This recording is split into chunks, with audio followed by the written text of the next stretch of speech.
कैसे हैं आप सभी लोग। एक बार फिर से स्वागत था आपका हमारे YouTube channel study with Yogesh इसमें फाउंडेशन क्लास की आज शायद 7वें नंबर की क्लास है, यानी 7th क्लास आपकी फाउंडेशन की है।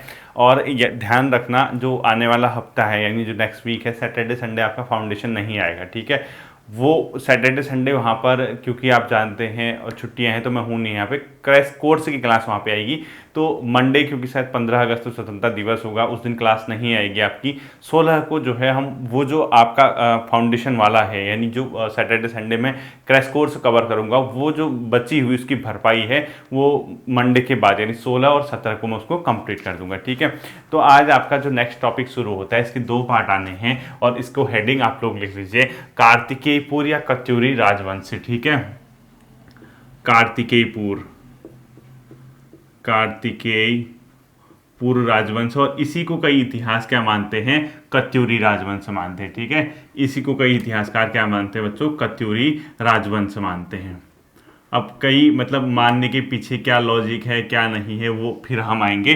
कार्तिकेयपुर या कत्यूरी राजवंश, और ध्यान रखना इसका जो टाइम पीरियड था वो लगभग 700 से 1050 यानी 1050 ईस्वी तक का जो समय था वो उत्तराखंड या मध्य हिमालय में जिस वंश ने शासन किया उसका नाम आता है किसका, कार्तिकेयपुर या कत्यूरी राजवंश का। अब मैंने पहले भी आपको बताया कि हम हर एक लाइन से ये देखेंगे कि आखिर यहाँ से क्वेश्चन आपके क्या पूछे जा सकते हैं, ठीक है। यानी किस किस तरीके से आपके क्वेश्चन आ सकते हैं, क्या आपका क्वेश्चन पूछा जा सकता है, ये हम हर चीज़ देखेंगे। देखिए आप लोग सब जानते हैं, जब मैंने आपको ब्रह्मपुर या पर्वताकार राजवंश के बारे में बताया था, मध्य हिमालय का जो उत्तरी भाग था वहां उन लोगों ने शासन करना शुरू किया था। और पर्वताकार राजवंश जब पतन की ओर आया यानी जब कहीं ना कहीं पर्वताकार राजवंश एंड की ओर आया, तो उस समय जो मध्य हिमालय का इलाका था वो एक प्रकार का सन्नाटा सा छा गया, वीरान सा हो गया, क्योंकि वहाँ बहुत से छोटे छोटे कबीले धीरे धीरे उत्पन्न हो रहे थे, लेकिन एक बड़े राज्य का अभाव वहाँ देखा गया। यानी जो सतलज रिवर है हिमाचल प्रदेश वगैरह से, जो पंजाब हिमाचल से, उसके पूर्व की ओर अगर आओगे तो नेपाल तक का जो इलाका था मध्य हिमालय का, वो बड़े एक प्रकार से वीरान सा हो गया था, क्योंकि जो सबसे बड़ा साम्राज्य उस समय हुआ करता था ब्रह्मपुर या पर्वताकार राजवंश, वो जब धीरे धीरे एंड हुआ तो धीरे धीरे क्या हुआ, थोड़े समय के लिए यहाँ एक सन्नाटा सा छा गया। फिर क्या हुआ, छोटे छोटे कबीले उत्पन्न हुए, छोटे छोटे जो राज्य थे यानी बहुत ज़्यादा उनका नाम नहीं था वो उत्पन्न हुए। इसी दौरान क्या था, एक कुड़िंद राजवंश जो मैंने पहले आपको पढ़ाया था, इतिहासकार ये मानते हैं कुड़िंदू की ही एक शाखा, ध्यान से सुनना, इतिहासकार ये मानते हैं कि जो पहले जिसको हमने कुड़िंद बोला, उन्हीं के जो बचे कुछ लोग थे उन्होंने उठ खड़ा होना शुरू किया, यानी कुड़िंदू के ही जो फ्यूचर में एक अलग सी शाखा उत्पन्न हुई, वही जो कुड़िंदू लोग थे वो क्या कहलाए फ्यूचर में, कार्तिकेयपुर कहलाए। क्यों कार्तिकेयपुर कहलाए, क्योंकि इन्होंने जो शासन किया, इनकी जो राजधानी थी वो कार्तिकेयपुर नाम की जगह में थी। और इतिहास में कई बार ऐसा होता है जब हमें नाम कहाँ से पड़ा ये पता नहीं चलता, तो वो क्या करते थे राजा लोग, जहाँ उनकी राजधानी थी उसी राजधानी के नाम पर उनके वंश का नाम रख देते थे, ठीक है। तो मैंने टोटल ओवरऑल क्या कहा आपसे, जब ब्रह्मपुर साम्राज्य पतन हो गया था तो उत्तराखंड में जो मध्य हिमालय का इलाका था वहाँ कोई भी राजवंश नहीं था। तो ऐसी स्थिति में जब छोटे छोटे कबीले उठ खड़े होने लगे तो उन्हीं में कुड़िंदू की एक शाखा थी, जो पहले कुड़िंद हमने पढ़ा है, वो क्या होने लगी, उठ खड़े होने लगी, ठीक है। और वही कुड़िंदू को इतिहासकार कई लोग क्या मानते हैं, कार्तिकेयपुर मानते हैं। और कार्तिकेयपुर इसीलिए मानते हैं क्योंकि इनकी राजधानी कहाँ थी, कार्तिकेयपुर थी। दूसरा इसके पीछे एक लॉजिक ये है, कई लोग इसको कत्यूरी मानते हैं, कई इतिहासकार नहीं मानते हैं। कत्यूरी बच्चों सिर्फ जागर वगैरह में कत्यूरी शब्द का यूज होता है। एक इतिहासकार हैं एटकिंसन, उन्होंने भी कत्यूरी नाम का प्रयोग किया है, लेकिन वास्तविक रूप से कत्यूरी बहुत लोग एक्सेप्ट नहीं करते हैं। कार्तिकेयपुर को ही असली माना जाता है, जो इनके वंश का नाम की राजधानी के अकॉर्डिंग पड़ा, ठीक है। तो कार्तिकेयपुर या कत्यूरी राजवंश के बारे में हम जब देखेंगे तो इसको मध्य हिमालय का पहला ऐतिहासिक राजवंश होने का श्रेय जाता है। तो पहला पॉइंट लिखो, मध्य हिमालय का पहला ऐतिहासिक राजवंश, ठीक है। मध्य हिमालय का प्रथम ऐतिहासिक राजवंश, हिस्टोरिकल, ठीक है। ऐतिहासिक मतलब जिसका इतिहास हमें अच्छे से पता है, ऐतिहासिक राजवंश, ठीक है। यानी इनके बारे में कहीं ना कहीं हमें चीज़ें मिलती हैं पढ़ने को। तो अगर कभी ये पूछेगा कि मध्य हिमालय का पहला ऐतिहासिक राजवंश कौन था, तब आपका आंसर क्या होगा, कार्तिकेयपुर, जिसको कई इतिहासकार क्या मानते हैं, कत्यूरी राजवंश के नाम से भी संबोधित करते हैं। अब कभी कभी हम क्वेश्चन में कंफ्यूज हो जाते हैं कि आखिर ये कौन लोग थे, तो आप इसको ब्रैकेट में लिखो, इसके ब्रैकेट में लिखो, प्राचीन कुड़िंदों की एक शाखा, कई इसको जो एक्सेप्ट किया जाता है, जो कुड़िंद आपने पढ़ा था उन्हीं को बताया जाता है, ठीक है। प्राचीन कुड़िंदों की एक शाखा थी ये, की एक शाखा, यानी जो प्राचीन कुड़िंद थे वही लोग अपने आप में क्या कहलाए, कार्तिकीपुर कहलाए। और ये जो प्राचीन कुड़िंद थे बच्चों, इन्होंने कहाँ शासन किया था, उत्तर पश्चिम के गढ़वाल के स्थापित और ब्रह्मपुर के पतन के बाद ही उत्पन्न हुए थे, ठीक है। और ये कहाँ इन्होंने बेसिकली शासन किया, नॉर्थ वेस्ट यानी उत्तर पश्चिम गढ़वाल में इन्होंने क्या किया था, अपना साम्राज्य स्थापित किया था धीरे धीरे। और ये ब्रह्मपुर के पतन के बाद आई, मैंने आपको ये बता दिया, ठीक है। यानी प्रथम ऐतिहासिक राजवंश होने का इनको श्रेय जाते हैं। अब सबसे मेन चीज है कि यार हम ये पढ़ रहे हैं, आखिर इसका हिस्टोरिकल क्या होगा, मतलब इसका ऐतिहासिक सोर्स क्या हो सकता है, कैसे हम ये कहें कि ये इनके बारे में हम जानते हैं। तो एग्जामिनर भी ये जानते हैं, चाहे आप किसी भी एग्जाम को दो जहां राज्य की एग्जाम की बात आती है, उत्तराखंड का इतिहास पूछेगा ही पूछेगा। पहला क्वेश्चन अगर मध्य हिमालय का पहला ऐतिहासिक राजवंश कौन था, और या कभी ऐसे पूछ सकता है कि फ्यूचर में या भविष्य में कौन प्राचीन कुड़िंदों की शाखा के रूप में स्थापित हुए थे। इस तरीके से भी क्वेश्चन पूछ सकते हैं कि मतलब भविष्य में या फ्यूचर में कौन इनमें से एक उत्तराखंड का राजवंश प्राचीन कुड़िंदों की एक शाखा के रूप में उत्पन्न हुआ था, तब आपका आंसर होगा कार्तिकेयपुर राजवंश। अब आता है इनके इतिहास का स्रोत, यानी सोर्स ऑफ हिस्ट्री, ठीक है, कि आखिर अगर हम इनके बारे में पढ़ ही रहे हैं तो इनके बारे में हमें जानकारी कहाँ से मिलेगी कि इनके हिस्ट्री का क्या सोर्स है, यानी इतिहास का इनका क्या स्रोत है, ठीक है। तो इनके इतिहास के कुछ स्रोत हैं बच्चों, जैसे शिलालेख हो गए, या अपने आप में शिलालेख के अलावा जो दूसरी चीजें हैं ताम्र अभिलेख हो गए, ये इनके इतिहास का सोर्स है। तो इतिहास के सोर्स में आप क्या लिखना है, पहला लिखो त्रिभुवन राज का बागेश्वर मंदिर शिलालेख, ठीक है। क्या लिखोगे, त्रिभुवन राज का बागेश्वर मंदिर शिलालेख, त्रिभुवन राज का बागेश्वर मंदिर शिलालेख, बागेश्वर मंदिर शिलालेख। यानी अगर कभी आपसे ये पूछता है कि जो बागेश्वर मंदिर शिलालेख है वो किस शासक का है, तब आपका आंसर होना जाना चाहिए त्रिभुवन राज। और किसकी जानकारी देता है, कुड़िंदिया कार्तिकीपुर राजवंश, सॉरी कार्तिकीपुर या कत्यूरी राजवंश की, इसमें कुछ बहुत हमें जानकारी मिलती है, ठीक है। इसके अलावा यहीं पर एक भूदेव है, उसका भी शिलालेख मिला है बागेश्वर का। सेकेंड लिखो, भूदेव का बागेश्वर शिलाभिलेख, भूदेव का बागेश्वर शिलालेख या शिलाभिलेख, ठीक है, जो भी आप लोगों को लिखा एग्जाम में मिलेगा, ये भी हमें इनके इतिहास के बारे में जानकारी देता है। अब यहाँ आपको क्वेश्चन क्या पकड़ने हैं कि त्रिभुवन, ये बागेश्वर का शिलालेख किस शासक का है, भूदेव का है या त्रिभुवन राज, इस तरीके से कहीं क्वेश्चन आएंगे तो ध्यान रखना, ठीक है। इसके अलावा इनका एक बहुत फेमस शासक था, उसका नाम था बच्चों ललित सूरदेव, उसके भी मिले हैं, ठीक है। तीसरा लिखो, ललित सूरदेव, ठीक है। इसके भी हमें क्या मिले हैं, शिलालेख मिले हैं। और ये कहाँ मिले हैं, एक तो पांडुकेश्वर ताम्र अभिलेख मिला है, शिलालेख नहीं ताम्रलेख मिले हैं, और कंडारा, ठीक है। लिखो पांडुकेश्वर ताम्र अभिलेख, पांडुकेश्वर ताम्रलेख, ठीक है, पांडुकेश्वर ताम्रलेख लिखे। और दूसरा लिखो कंडारा ताम्रलेख, कंडारा ताम्रलेख, ठीक है। यानी अगर कभी ये क्वेश्चन पूछता है कि ललित सूरदेव यानी पांडुकेश्वर ताम्रलेख और कंडारा ताम्रलेख का संबंध किस राजा से है, तो ललित सूरदेव, और किस वंश से संबंधित है, अपने आप में कत्यूरी, ठीक है। तो ये भी इसके इतिहास का, इनके इतिहास का सोर्स हो गया। इसके बाद आता है बच्चों एक देसठ देव, जिसका बालेश्वर मंदिर में ताम्रपत्र मिला है। नेक्स्ट लिखो, देसठ देव का बालेश्वर ताम्र, देसठ देव का बालेश्वर मंदिर ताम्रलेख, बालेश्वर मंदिर में एक ताम्रलेख मिला है, ठीक है। बालेश्वर मंदिर कहाँ पड़ता है, चंपावत में, मंदिर ताम्रलेख। तो ये भी आपके इनके इतिहास का हल्की फुल्की क्या देता है, जानकारी देता है। तो किस किस का, त्रिभुवन राज का हो गया, बागेश्वर भूदेव का हो गया, बागेश्वर शिलालेख, ललित सूरदेव के पांडुकेश्वर और कंडारा हो गया, देसठ देव का बालेश्वर मंदिर ताम्रलेख हो गया। इसी तरीके से एक पदमठ देव है, यहाँ लिख देता हूँ, ठीक है, इधर लिख दिया, देखो पदमठ देव, इसका भी मिला है, कहाँ मिला इसका भी, अपने आप में पांडुकेश्वर में, ठीक है। पांडुकेश्वर ताम्रलेख कर लो इसको, पांडुकेश्वर ताम्रलेख,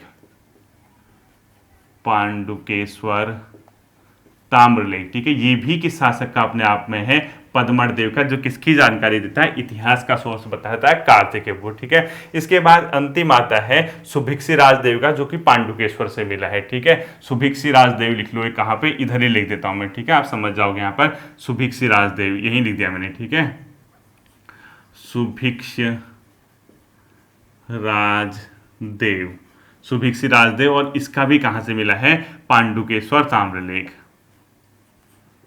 पांडुकेश्वर ताम्रलेख। ठीक है, तो आपको सिंपल सी बात है कि आपको ये पता होना चाहिए किस किस के मिले हैं। और लास्ट बैजनाथ से इनके 3 शिलालेख मिले हैं। ठीक है, इस पोर्शन पे लिखूंगा तो दिख जाएगा ना? हाँ, दिख जाएगा। बैजनाथ के, यहां लिख लो, बैजनाथ मंदिर, बैजनाथ मंदिर के 3 शिलालेख, 3 शिला मतलब पत्थर। ठीक है, पत्थर पे जो लेख लिखे गए हैं।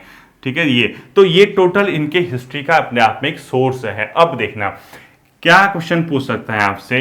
आपको ये पता होना चाहिए कि बागेश्वर में इनके 2 शिलालेख मिले हैं, एक त्रिभुवनराज का, एक भूदेव का। ठीक है, पहला क्वेश्चन कि इनमें से बागेश्वर में किस कत्यूरी या कार्तिकपुर शासक के शिलालेख मिले हैं, तब ध्यान रखना त्रिभुवनराज और भूदेव का। ठीक है, दूसरा कंडारा ताम्रलेख का संबंध किससे है, तब आंसर होगा ललित सूर्यदेव।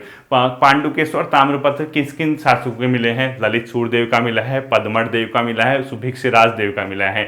बालेश्वर में किसका मिला है अपने आप में अगर पूछता है, तब आपका आंसर हो जाएगा देसठ देव। यानी कहीं ना कहीं जब इतिहासकारों ने इसकी स्टडी की, उनको इस शासन के इनके बारे में हल्का फुल्का क्या मिली, जानकारी मिली। तो आपको दोनों तरीके से क्वेश्चन याद रखने हैं। मेन जो क्वेश्चन पूछता है वो ताम्रलिपि का संबंध पूछता है किस से। तो इसका सीधा सीधा मतलब क्या हो गया, इनके इतिहास का अगर मुख्य सोर्स पूछता है, यानी इनके इतिहास की जानकारी जो देता है वो क्या देता है, एक शिलालेख या अभिलेख या अपने आप में ताम्रलेख। ठीक है, तो लिखो मुख्य स्रोत, जानकारी का मुख्य स्रोत क्या हो सकता है फिर?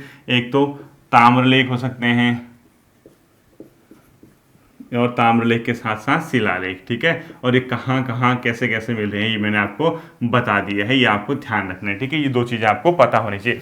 जब आपके इतिहास का सोर्स आपने पढ़ दिया, अगला आता है इनका नाम, यानी इनका नाम कैसा था, क्या था, कैसे पढ़ा। ठीक है, देखो वंश का जो नाम है इनके, यानी कार्तिकीपुर जो वंश है, यानी इनके वंश का नाम, वो क्या नाम है इनका? कार्तिकेयपुर है, जो कि इनके राजधानी के नाम पे पड़ा। ठीक है, कार्तिकेयपुर लिखो, कार्तिकेयपुर। और कैसे पड़ा? ब्रैकेट में लिखो, राजधानी के नाम पर, क्योंकि इनकी स्टार्टिंग जो राजधानी थी वो कहाँ थी? कार्तिकेयपुर। राजधानी के नाम पर इनका क्या पड़ा? वंश का नाम अपने आप में कार्तिकेयपुरा। अगर क्वेश्चन पूछता है कि किन की राजधानी थी, तो कत्यूरी भी कह सकते हो आप। ठीक है, दूसरा, इसके वंश का नाम कत्यूरी भी कई लोग कहते हैं, यानी ये कहते हैं कि ये कत्यूरी थे। ये कत्यूरी कहने वालों में सर्वप्रथम इसका प्रयोग किया एटकिंसन द्वारा, सर्वप्रथम कत्यूरी नाम दिया गया। देखो एटकिंसन इतिहासकार हैं, एटकिंसन द्वारा सर्वप्रथम जो इसका नाम दिया गया, किसने दिया गया? एटकिंसन के द्वारा। ठीक है, और ये एटकिंसन ने एक बुक लिखी है, उस किताब का नाम है हिमालयन डिस्ट्रिक्ट गैजेट। ठीक है, लिखो हिमालयन, ये क्वेश्चन भी आता है। ठीक है, मतलब ये किताब का नाम भी पूछता है वो किसके द्वारा लिखी गई है, यानी हिमालयन डिस्ट्रिक्ट्स भी पूछ सकता है। ठीक है, हिमालयन डिस्ट्रिक्ट्स, हिमालयन डिस्ट्रिक्ट्स। ठीक है, ये किताब का नाम जो है, इसी किताब में इसने क्या किया है, सर्वप्रथम कत्यूरी शब्द का प्रयोग किया है। इसके अलावा जागरू में भी कत्यूरी नाम मिलता है। ठीक है, यानी इसके जो जागर होते हैं कुमाऊं वगैरह के इलाकों में, वहां भी इसमें जागरू में भी क्या नाम मिलता है? कत्यूरी। और 2 शासक हैं जिनका नाम था धाम सिंह व वीर सिंह, इनके नामों में कत्यूरी नाम आए हैं। ठीक है, लिखो धाम सिंह प्लस वीर सिंह, इनके नामों में क्या मिलता है हमें? कत्यूरी नाम। तो आपको सिंपल सी बात ये पता होनी चाहिए कि जो ये वंश का नाम है इनका कार्तिकेयपुर था, जो कि इनकी राजधानी के नाम पे पड़ा है। कुछ लोग इसको कत्यूरी बोलते हैं, उनमें एटकिंसन महत्वपूर्ण है, जिनने हिमालय डिस्ट्रिक्ट में इसको कत्यूरी कहा। साथ ही साथ जागरू में इनको कत्यूरी नाम दिया गया, जिसमें कि धाम सिंह और वीर सिंह के नाम मिलते हैं और वो कत्यूरी के बताए गए हैं। ठीक है, क्योंकि कत्यूर एक घाटी बोला जाता है बच्चों, जो बैजनाथ बागेश्वर जिले में गोमती नदी की घाटी में अवस्थित है। ठीक है, उस पूरे के पूरे इलाके को क्या बोला जाता है? कत्यूर घाटी बोला जाता है। तो आपको वंश का नाम भी समझ आ गया। इसके बाद आता है बच्चों, आखिर चलो हम सब पढ़ लेते हैं, इसके वंश का संस्थापक कौन था आखिर। यानी ये अगर कोई भी क्वेश्चन पूछता है कि कार्तिकेयपुर वंश का संस्थापक कौन था, बेसिकली जो संस्थापक है बच्चों, इनके जो पूरा खानदान था, कुल इसमें 3 परिवारों का शासन था। कुल 3 परिवारों ने यहां शासन किया है। ठीक है, 3 वंशज मतलब परिवारों का शासन था इसमें। अब 3 परिवार मतलब जैसे पहले भाई वगैरह हुए होंगे, फिर अलग हुए होंगे, फिर उसने अपना चलाया होगा, इस तरीके से कहना चाह रहा हूँ मैं, ठीक है। 3 परिवार कौन कौन से थे? ऐसा माना जाता है जो प्रथम परिवार था, यानी इनका प्रथम जो स्टार्टिंग जहाँ से शुरू होती है, प्रथम परिवार, उसी ने इस वंश की स्थापना की थी। और वो प्रथम परिवार का जो संस्थापक था उसका नाम था वसंत देव, ठीक है। यानी डायरेक्टली अगर क्वेश्चन ये पूछता है कि कत्यूरी वंश का संस्थापक कौन था, तब आपका आंसर हो जाना चाहिए क्या? वसंत देव। और ये मैं नहीं कह रहा, ये कहा जाता है कि जो बागेश्वर से शिलालेख मिला है उससे प्रूफ होता है, ठीक है। ब्रैकेट में लिखो बागेश्वर शिलालेख से प्रूफ, बागेश्वर शिलालेख, इससे पता चलता है, ठीक है। और ये बागेश्वर जो शिलालेख है वो किसका है? त्रिभुवन राज का, भी अभी बताया था मैंने, त्रिभुवन राज। इससे ये पता चलता है कि इस वंश का जो प्रथम परिवार था उसका संस्थापक कौन था? वसंत देव था। इसका जो द्वितीय परिवार था बच्चों, उसको निम्बर वंश भी बोला जाता है, ठीक है। और उसका संस्थापक जो था वो कौन था? द्वितीय का, यानी सेकंड का लिख दो, प्रथम का ये लिख दिया आपने, सेकंड लिख दो, द्वितीय परिवार आप समझ जाओगे, ठीक है। यानी जो सेकंड परिवार का था उसको निम्बर वंश बोलते हैं। निम्बर देव उसका क्या था? संस्थापक था। निम्बर देव संस्थापक था द्वितीय परिवार का, ठीक है। और जो सेकंड परिवार का है उसको निम्बर वंश भी बोला जाता है, निम्बर वंश, ठीक है, निम्बर वंश। और तृतीय जो परिवार था, थर्ड जो फैमिली आती है उसका कौन था? सुभिक्षी राज। यानी थर्ड जो परिवार था इसका जो संस्थापक माना जाता था वो माना जाता है किसको? सुभिक्षी राज तो अंतिम था, सलोलादित्य वंश, ठीक है। इसको बोला जाता है सलोलादित्य, सलोलादित्य, ठीक है। इसको क्या माना जाता है? सलोलादित्य को इसका संस्थापक माना जाता है। और इसका जो अंतिम शासक था यानी सलोलादित्य वंश का अंतिम, वो था सुभिक्ष्य राज, ठीक है, सुभिक्ष्य राज। और इसी सुभिक्ष्य राज ने अपनी राजधानी सुभिक्षपुर भी क्या की थी? बनाई थी। तो आपको ये पता होना चाहिए कि इसके कुल 3 परिवारों का शासन हुआ, जिसके प्रथम परिवार का संस्थापक वसंत देव, द्वितीय परिवार का निम्बर देव था, और तृतीय परिवार के सलोलादित्य, और अंतिम कौन था? उसका सुभिक्षी राज था। तो ये इनके परिवार का एक प्रकार का कुल क्या आता है? शासन आता है। अब इसमें जो मिलते हैं कुल, जो इसके परिवार के सदस्य के जो शासकों के नाम मिलते हैं वो बताया गया कि 14 यानी 14 अपने आप में शासकों के नाम हमें इनके इतिहास से संबंधित क्या होते हैं? प्राप्त होते हैं, ठीक है। तो अगला पॉइंट लिखो, कुल नरेश कितने हुए इस वंश के? कुल नरेश मतलब जो राजा हुए थे, ठीक है, 14। कार्तिकीपुर राजवंश में कुल कितने नरेश हुए? 14 हुए, ठीक है। अब देखना, इन नरेशों में से एक बहुत इंपॉर्टेंट था, उसका नाम था इष्टगणदेव। उसने क्या किया? जो कत्यूरी इधर उधर फैले थे, कुमाऊं गढ़वाल, उन पूरे को एक सूत्र में बांधने का काम किया, यानी उनको यूनाइट करने का कोशिश की, यानी उनको यूनाइटेड किया, यानी उनका एकीकरण किया, ठीक है। तो क्वेश्चन फॉर्म पे लिख लो आप लोग, कार्तिकीपुर राज्य की सीमाओं को वर्तमान गढ़वाल तक किसने विस्तृत किया तथा इसका जो एकीकरण किया, ठीक है। लिखो, कार्तिकपुर की सीमाओं का, कार्तिकेयपुर की सीमाओं का गढ़वाल, वर्तमान गढ़वाल, ठीक है, ऑब्लिक कुमाऊं तक विस्तार व उसका एकीकरण, यानी पूरे कुमाऊं गढ़वाल का एकीकरण करने वाला, ठीक है, एकीकरण यानी उसको यूनाइट करने वाला, वो कौन था? इष्टगणदेव था, इष्टगण देव था, ठीक है। इन्हीं के वंश का शासक था वो इष्टगणदेव। उसने पूरे कुमाऊं गढ़वाल को क्या करने की कोशिश की थी? एक करने की कोशिश की थी, और उसने विस्तार भी किया था। यहीं पर एक अगला क्वेश्चन आता है, जो सर्वाधिक ताम्र शासन मिले, यानी सर्वाधिक ताम्रपत्र किस शासक के मिले हैं? लिखो, ललित सूर्यदेव के। सर्वाधिक, क्योंकि जानकारी बहुत ज़्यादा नहीं है इनके वंश के बारे में, ठीक है। सर्वाधिक ताम्र शासन जो मिलते हैं ललित सूर्यदेव के मिले हैं, ललित सूर्यदेव, ठीक है। और इसी के समय सर्वाधिक विस्तार हुआ इनका, सर्वाधिक विस्तार हुआ किसके समय में? ललित सूर्यदेव के समय ही इनका सर्वाधिक रूप से क्या हुआ था? विस्तार हुआ था। इससे आगे आप लोग देखिए सर्वाधिक विस्तार। अब जो ये ललित सूर्यदेव था, जब ये शासन कर रहा था, देखो हिमालय के कुछ इलाकों में पाल और प्रतिहार भी थे, उनके अवशेष बचे थे, यानी इसके समय में वो जो पाल और प्रतिहार यहाँ मध्य हिमालय की कुछ इलाकों में फैले हुए थे उनका भी सफाया हो गया, ठीक है। तो लिखो, पाल व प्रतिहार ये शासक हुआ करते थे, ठीक है। पाल प्लस प्रतिहार के मध्य हिमालय से अवशेष समाप्त हो गए थे इसी के समय से अवशेष यानी जो उनके बचे कुचा शासन था समाप्त हो गया था। ठीक है, किसका? पाल प्रत्यारोप किसके समय हुआ था? ललित सूर्यदेव के समय हुआ था। ये क्वेश्चन भी आपको क्या करना है, ध्यान रखना है। ठीक है, अब जो सबसे इंपॉर्टेंट चीज आपके एग्जाम की दृष्टि से आ सकती है, शायद मैंने पिछली बार नहीं पढ़ाया होगा आपको, वो अब आएगी। ठीक है, जो अब यहाँ से पेपर में आपका क्वेश्चन आ सकता है। तो जो इनके परिवार थे, तो आपने ये लिखना है, देखो प्रथम परिवार से कौन कौन से शासक, मैंने 3-4 परिवार बताया ना, 3 परिवारों ने शासन किया। प्रथम परिवार के शासकों के नाम लिखने हैं आपको। ठीक है, मेन एक श्री से याद रखना, एक वसंत देव, जिनके नाम है, कई तो मिट गए हैं नाम, वो तो मिले ही नहीं, उसमें आप क्या कर सकते हो बताओ? वसंत देव लिख लो, एक खरपर देव लिखो, खरपर देव लिख लो। ठीक है, बीच वाले का नाम मिला ही नहीं। तीसरा कल्याण राजदेव लिखो, कल्याण राजदेव, ये इन्हीं के वंश का क्या हुआ करता था, शासक। और त्रिभुवन राजदेव,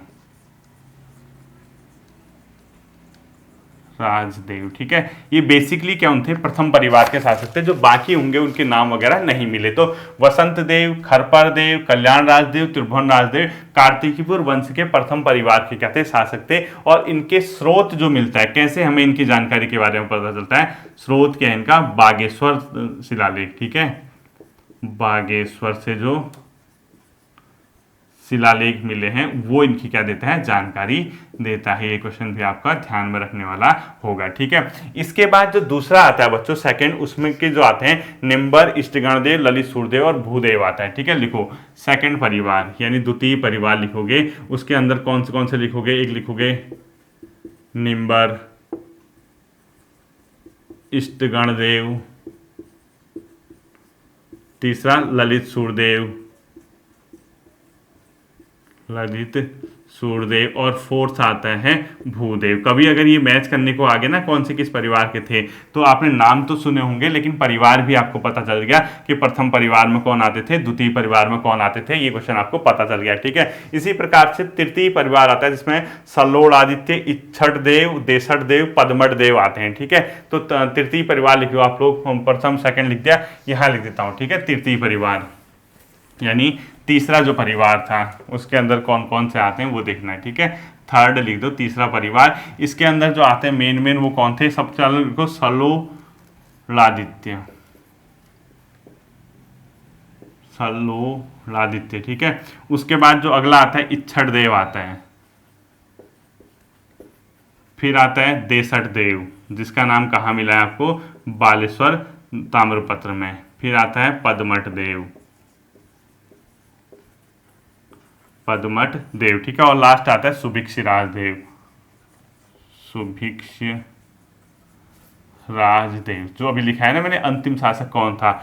तो अगर पता चल गया आपको कि थर्ड परिवार का अंतिम कौन था, सुभिक्ष राजदेव, सेकंड परिवार का अंतिम कौन था, भूदेव, और पहले परिवार का अंतिम जो बताया मैंने आपको, त्रिभुवन राजदेव, तो आपको ऐसे पता चल जाएगा। अब हुआ क्या बच्चों, ये तो अपने आप में बेसिकली इतिहासकार मानते हैं, कार्तिकीपुर जो कहीं जोशीमठ के आसपास का इलाका था वहां से शासन कर रहे थे। बाद में क्या हुआ, इन लोगों ने अपनी राजधानी को बैजनाथ घाटी में शिफ्ट किया था। बैजनाथ का मतलब है बागेश्वर जिले में पड़ता है। बागेश्वर से जो पहले जो ये गरुड़ वगैरह का इलाका है, यहाँ पर बैजनाथ मंदिर भी है, गोमती घाटी, उस पूरे इलाके का कत्यूर घाटी बोला जाता है, वहां से इन लोगों ने बाद में रूल किया। तो ये कुछ इतिहासकार इसको फोर्थ परिवार मान लेते हैं, यानी चतुर्थ परिवार लिख दो, ये थोड़ा सा स्टार में रखना है। ठीक है, ये हर कोई नहीं मानता है, बेसिकली कौन मानते हैं, 3 ही मानते हैं। चतुर्थ में एक लिखते हैं लखनपाल देव, लखन, ये थोड़ा आपके लिए नया हो गया। ठीक है, लखनपाल देव। इसी के साथ सेकंड लिखते हैं इंद्रपाल देव, इंद्रपाल देव। और तीसरा जो लिखते हैं उसका नाम लिखते हैं त्रिभुवन पाल देव। ठीक है, त्रिभुवन पाल देव। और इनके बारे में सबके सब जानकारी मिलती है बैजनाथ शिलालेख से। कहाँ से मिलती है? बैजनाथ शिलालेख से इनकी जानकारी मिलती है। और ये कहा गया इन्हीं लोगों ने राजधानी शिफ्ट करके कहाँ से शासन किया? बैजनाथ से। ठीक है, इनके बारे में जानकारी मिलती है अपने आप में बैजनाथ शिलालेख से इनकी क्या मिलती है, जानकारी मिलती है। तो आपको ये पता चल जाएगा कि सभी के जो परिवार के सदस्य थे वो कौन से किस परिवार के थे और बैजनाथ शिलालेख में किन शासकों के नाम मिलते हैं। ये क्वेश्चन आपके लिए अल्टीमेट हो सकता है, ठीक है। यानी किन शासकों के नाम प्राप्त हुए, एक आध के नाम और मिले हैं, वो मिट चुके हैं तो उसको पढ़ नहीं पाए, लेकिन लखनपाल देव, इंद्रपाल देव और त्रिभुवनपाल देव, इनके नाम इनको स्पष्टतः पढ़ सकते हैं। तो बैजनाथ जो शिलालेख है यानी बैजनाथ मंदिर की जो रेंज है वहां इन शासकों के नाम मिले हैं और ये कहा जाता है कि इन्होंने जो है कहां से, बैजनाथ से अपनी राजधानी बना के वहां से क्या किया था, शासन किया था, ठीक है। अगला लिखना आपको कार्तिकेयपुर नरेशों की दूसरी राजधानी, कार्तिकेयपुर नरेशों की सेकंड यानी द्वितीय राजधानी कहां थी, कहां शिफ्ट की थी इन्होंने राजधानी। इसको जो ताम्रपत्र मिला है बच्चों, उसमें इस राजधानी का नाम बोला गया है वैद्यनाथ। क्या बोला गया है, वैद्यनाथ कार्तिकेयपुर, और इसी वैद्यनाथ को बोला जाता है बैजनाथ, ठीक है। आपको तो बैजनाथ से पता होना चाहिए। यानी किसने अपनी राजधानी बैजनाथ की थी, अगर आएगा तो कार्तिकेयपुर या कत्यूरी, जो भी लिखा होगा, ठीक है। अब बैजनाथ से शासन करने वाले ये तो पता होने चाहिए आपको, ये आपके लिए अल्टीमेट क्वेश्चन हो जाएगा। बैजनाथ से शासन करने वाले कार्तिकेयपुर नरेश कौन कौन से थे वो लिखना है, ठीक है। एक लिखना है, पहला लिखो आप लोग लखनपाल, इंद्रपाल और त्रिभुवनपाल। ये नाम तो स्पष्ट मिलते हैं, लखनपाल, ठीक है, त्रिभुवनपाल और इंद्रपाल। ये तीन के तीन क्वेश्चन अपने आप में इंपोर्टेंट रहेंगे। आपका ये क्वेश्चन ध्यान रखना कि बैजनाथ से कार्तिकेयपुर राजाओं के किन शासकों ने शासन किया था। इसको थोड़ा सा इंद्रपाल ऊपर करके त्रिभुवनपाल नीचे कर दो, ठीक है। मतलब ये, हाँ ठीक है, लखनपाल के बाद जो सेकंड है इंद्रपाल कर दो, ऐसा कर दो। इसको इंद्रपाल को सेकंड सीरीज कहीं गड़बड़ न हो जाए ना फिर एग्जाम में, यहाँ इंद्रपाल कर दो, इंद्रपाल, और तीसरे में करो त्रिभुवनपाल। अब देखने यहाँ से क्या फंसाने वाला क्वेश्चन, त्रिभुवनपाल। किसी भी हालत में रुकना नहीं है, ठीक है। जो होगा अच्छे के लिए होगा, कम से कम अपनी तैयारी तो बरकरार रखें। तो ये जो लखनपाल है, बैजनाथ से शासन करने वाला पहला कार्तिकेयपुर या कत्यूरी शासक अगर पूछेगा, अपने दिल से पूछो कितने बच्चों को आता था इसका आंसर, ईमानदारी से पूछना, ठीक है। यहाँ पे आपका फंसाने वाला क्वेश्चन बन सकता है, क्योंकि ये यशवंत कठौत जी खुद इसको कहते हैं कि मैंने पढ़ा था, यानी इनके नाम उनको मिलते हैं, एक आध नाम इसमें गायब हो जाते हैं, ठीक है। बाकी कई लोग अलग अलग इतिहासकार हैं, वो अलग ही नाम देते हैं, बट हमें इतना ही देखना है, हम ज्यादा देख के क्या करें, ठीक है। अन्य के नाम भी मिलते हैं, कोई अलग कहता है, कोई अलग कहता है, लेकिन बैजनाथ शिलालेख में इनका नाम मिलता है। देखो इधर देखो, बैजनाथ शिलालेख में, बैजनाथ शिलालेख में क्या मिलता है, इनका नाम मिलता है। कहाँ मिलता है इनका नाम, बैजनाथ शिलालेख के अंदर इनका नाम मिलता है, ये ध्यान रखना, ठीक है। और जो इनकी राजधानी थी वो, मतलब इनका जो समयावधि थी वो कितनी थी, 7000 से इतना, मतलब 700 से 1150 ईस्वी के आसपास। इसके बाद हम देखेंगे इनका सेकंड पार्ट कि इनकी राजधानी जो थी कहाँ शिफ्ट हुई, कैसे की, क्या कारण रहे होंगे, वो सब चीजें पढ़ेंगे। तो हमारा जो कार्तिकेयपुर या कत्यूरी राजवंश है उसका टॉपिक जो है कंप्लीट हो जाएगा, यानी इसकी सेकंड वीडियो में। अब आपको यहाँ से क्या ध्यान रखना है, आपने पूरा पढ़ा, आपको देखो कुछ नहीं, आपको मैंने कहा आपको क्या क्या याद रखना है। एक तो इसका टाइम पीरियड रखना है, लगभग 700 से 1050, पहली चीज। सेकंड, आपको ये पता रखना है कि हाँ, कुड़िंदू की एक शाखा के रूप में इनका डेवलपमेंट हुआ था ब्रह्मपुर राज्य के पतन के बाद, ब्रह्मपुर पर्वताकार राजवंश के पतन के बाद। सेकंड चीज ये ध्यान रखनी है। तीसरा, जो इनके अपने आप में क्या मिले, शिलालेख है, ताम्रलेख। बागेश्वर से किस किसके मिले, जैसे त्रिभुवनराज, भूदेव पढ़ लिया आपने, पांडुकेश्वर से ललित और कंडारा से भी ललित सूर्यदेव का मिला है, और बालेश्वर से मिला है देसर देव का, पद्मठ देव का कंडारा से मिला, सॉरी जो पांडुकेश्वर है वहाँ से मिला है। ये कहाँ से मिले ये पता चल गया। उसके बाद आपको क्या पढ़ना है, 3 परिवारों के सबके संस्थापक कौन थे। एक का जैसे आपने पढ़ा वसंत देव, दूसरे का आपने पढ़ा कौन सा, निम्बरदेव, तीसरे का आपने कौन सा पढ़ा, जो सलोड़ादित्य, ठीक है, सलोड़ादित्य अंतिम सुभिक्षराज देव था। इसके बाद जब आपने टोटल इसको पिया, इसकी पढ़ने के बाद इसको क्या करोगे, जो 4 परिवार थे, यानी कौन सा शासक किस परिवार का था। आपने देखा बसंत देव वाले में कौन कौन से थे, खरपर देव, इष्टगण देव कहाँ थे, ललित सूर्यदेव, भूदेव वाले कहाँ पे हैं, और बैजनाथ से शासन करने वाले जो बैजनाथ शिलालेख में नाम मिले हैं उनके नाम आपको ध्यान रखने हैं, ठीक है। होपफुली ये चीज़ें आपकी समझ आई होंगी, आज की क्लास आपकी समझ आई होगी। फाउंडेशन क्लास है, बहुत तेज नहीं पढ़ा रहा हूँ, समझा के पढ़ा रहा हूँ। इन चीज़ों को आप अच्छे से रिवाइज करना। फिर मिलेंगे अगले सेशन पे, अपना ध्यान रखिएगा। Thank you.